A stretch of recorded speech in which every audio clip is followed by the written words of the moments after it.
കൊടകര കുഴൽപ്പണ കേസിൽ ബി.ജെ.പി. മുൻ office secretary Tirur സതീഷിന്റെ രഹസ്യമൊഴി നാളെ രേഖപ്പെടുത്തും. കേസിൽ പുനരന്വേഷണം നടത്തുന്ന പ്രത്യേക സംഘത്തിന്റെ അപേക്ഷയെ തുടർന്നാണ് മൊഴി രേഖപ്പെടുത്തുക. കേസ് അന്വേഷണം ശരിയായ ദിശയിൽ മുന്നോട്ടു പോയാൽ ബി.ജെ.പി. നേതാക്കളിൽ പലരും പ്രതിയാകുമെന്നാണ് തിരൂർ സതീഷ് ആവർത്തിക്കുന്നത്.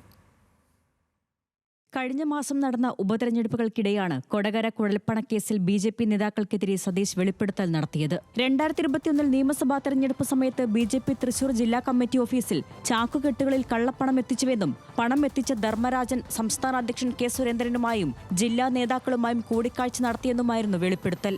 ഇതിനു പിന്നാലെയാണ് സംസ്ഥാന സർക്കാർ കേസിൽ പ്രത്യേക അന്വേഷണം പ്രഖ്യാപിച്ചത്. കേസിൽ പുനരന്വേഷണം ആരംഭിച്ച പ്രത്യേക സംഘം നേരത്തെ പ്രാഥമികമായി സതീഷിന്റെ മൊഴിയെടുത്തിരുന്നു.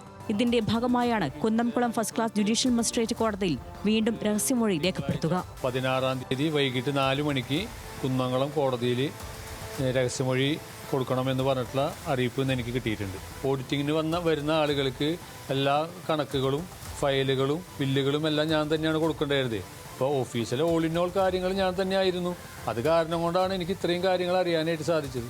ഞാൻ കൊടുത്ത മൊഴി പ്രകാരം പോലീസ് അന്വേഷണം ഊർജിതപ്പെടുത്തി കഴിഞ്ഞാൽ ഇതിൽ ആരെല്ലാം പങ്കാളികളായിട്ടുണ്ട് എന്നുള്ളതെല്ലാം തെളിയിക്കേണ്ടത് പോലീസിൻ്റെ ഒരു ചുമതലയാണ്.